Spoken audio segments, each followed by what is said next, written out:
तो आपकी 22 साल से लड़ाई होती ही रही? डेली होती थी, डेली। और अब बंद हो गई 1 साल से। अच्छा इतिहास रच लिया आपने। क्योंकि हमारी शादी वाले दिन लड़ाई हो गई थी। कैसे कैसे लड़ाई हो गई शादी वाले दिन? ये रसगुल्ला खिलाते मैं खाती नहीं हूँ, बस इसी को हो गई।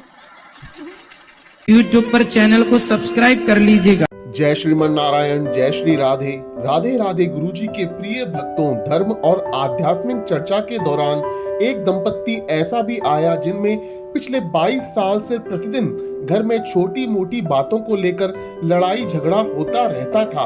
लेकिन कथा सुनने के बाद दंपत्ति का झगड़ा खत्म हो गया। आखिरकार किस बात को लेकर पति पत्नी में झगड़ा होता था और गुरुजी ने पति पत्नी को ऐसा क्या समझाया जिससे उनका झगड़ा हमेशा के लिए प्यार में बदल गया? दोस्तों, वीडियो को अंत तक जरूर देखिएगा और ऐसे ही प्रश्नोत्तरी देखने के लिए हमारे चैनल को सब्सक्राइब और वीडियो को लाइक और शेयर जरूर करिएगा। राधे राधे।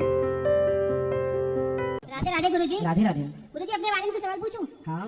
गुरुजी, मेरी शादी को 22 साल हो गए। हमारी 22 साल से लड़ाई होती थी, मगर आपका 1.5 साल से देखा तो हमारी लड़ाई बंद हो गई। 22 साल से लड़ाई होती थी और कथा सुनी तो लड़ाई बंद हो बंद हो गई। गई। राधे की कथा का ये प्रभाव है। पर हमारे बच्चों को गुस्सा बहुत आता है, आप दोनों को समझा दो। कहाँ बच्चे आपके?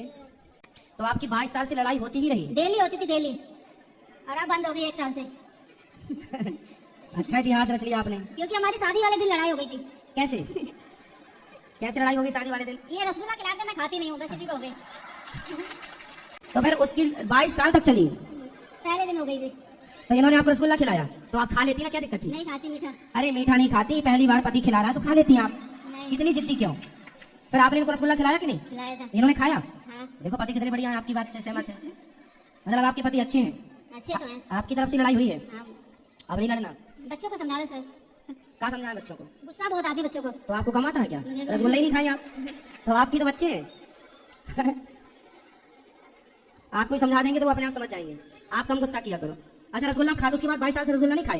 बाद में खाया। शादी में खा लेते। तो इतना ना गुजारना, लड़ाई झगड़ा ना होता। बच्चा लड़का होने के बाद खाए। हैं? लड़का होने के बाद खाएगा। अच्छा लड़के होने के बाद रसगुल्ले खाए, पहले नहीं खाए? नहीं। तो पहला पति ने जो दिया था मुंह फेंक दिया था आपने? नहीं, हाँ। रख दिया। हैं? रख दिया था। रख दिया था। अच्छा हुआ पति की तरफ नहीं फेंका। चलो अच्छा खुश रहना। लेकिन राधे राधे गुरु जी। राधे राधे। जय श्रीमन नारायण। मैंने आपकी जब से कथा सुनी मुझे काफी परिवर्तन हो गया है। अच्छा। मतलब मेरा प्रश्न है आपसे कि मैंने पहले हमारे प्रश्न का उत्तर दो कि जब पत्नी को रसगुल्ला पसंद नहीं था तो आप काहे ठूसी डाल रहे थे मुंह में? नहीं, मैंने दूर से दिखाया था, मैंने खाना तो खा लो। हैं? मैंने दूर से दिखाया खाना खा लो, प्यार से दे रहा था, खाना चाहिए इनको, खाया नहीं। नहीं चलो नहीं खाया। हाँ। तो फिर आप लड़ गए? नहीं लड़ाई नहीं की, गुस्सा हो गया था। तो गुस्सा क्यों हो? आपको गुस्सा देखो 22 साल तक चली। कोई प्यार से कोई चीज दे रहा है तो थोड़ा तो एक्सेप्ट हाँ मैं आपकी बात से सहमत हूँ, लेकिन सामने वाले को पसंद नहीं है तो आप भी गुस्सा ना होते? थोड़ा होता, ज्यादा नहीं होता। फिर बोलने लगता हूँ तो थोड़ा बहुत आंसू नहीं होती रहती, जैसे ज्यादा नहीं लड़ाई। चलो अब बताओ प्रश्न क्या है? मेरा प्रश्न है कि मैंने पहले ज्ञान ले रखा आशुतोष महाराज से। ठीक है। उन्होंने हमें बताया था कि मन ही मन में सांसों पर ध्यान लगाना है और आप बताते हैं कि जाप करना है, तो मुझे क्या करना चाहिए? भाई हमने तो रामचरितमानस पढ़ी, गीता पढ़ी, पुराण पढ़े, उसमें सब यही लिखा है। तुलसीदास जी ने क्या लिखा है? कलयुग केवल नाम आधारा, सुमरि सुमरि नर उतरहि पारा। तो कलयुग है ये, इसमें कृतय अध्याय ते विष्णु त्रेतायाम यजदो मखई द्वापरी परिचर्यायाम कलौ केशव कीर्तनाथ। कलयुग में केवल कीर्तन करने से व्यक्ति भवसागर पार हो जाता है, इसलिए कीर्तन आधार है। श्री चैतन्य महाप्रभु जी ने, गौरांग महाप्रभु ने क्या कीर्तन किया? कीर्तन किया ना। हनुमान जी क्या करते हैं? कीर्तन करते हैं ना। नारद जी क्या करते हैं? वो भी कहते नहीं करते। वीणा लिया क्या कर रहे हैं? कीर्तन कर रहे हैं। जब इन लोगों ने कीर्तन करके प्रभु को अपने निकट कर लिया तो हम भी कीर्तन के बल से निकट कर पाएंगे। इसलिए कीर्तन वो ध्यान सही है पर उस ध्यान में चलता रहे श्रीमन नारायण श्रीमन नारायण। आशुतोष महाराज बताते हैं कि भगवान का कोई स्वरूप नहीं होता, वो निराकार होते हैं। आंख बंद करके केवल भाई भगवान, अच्छा ये बताओ, पानी का कोई स्वरूप होता है? पर पानी बर्फ बनता है तो स्वरूप होता है कि नहीं? ईश्वर निराकार है, उसका कोई स्वरूप नहीं होता, वो ब्रह्म है। लेकिन वही जब भक्तों को प्रेम करने के लिए प्रकट होता है तो वही साकार रूप लेता है, रामकृष्ण बनता है।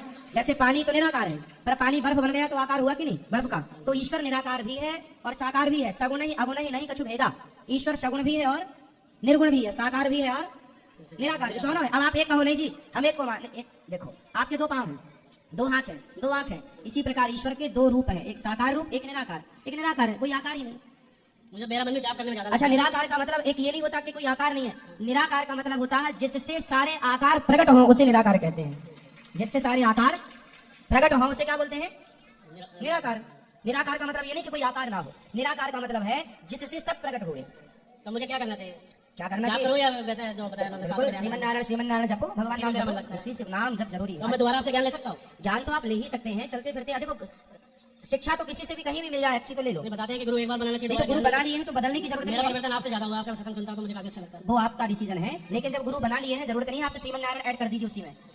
राधे राधे।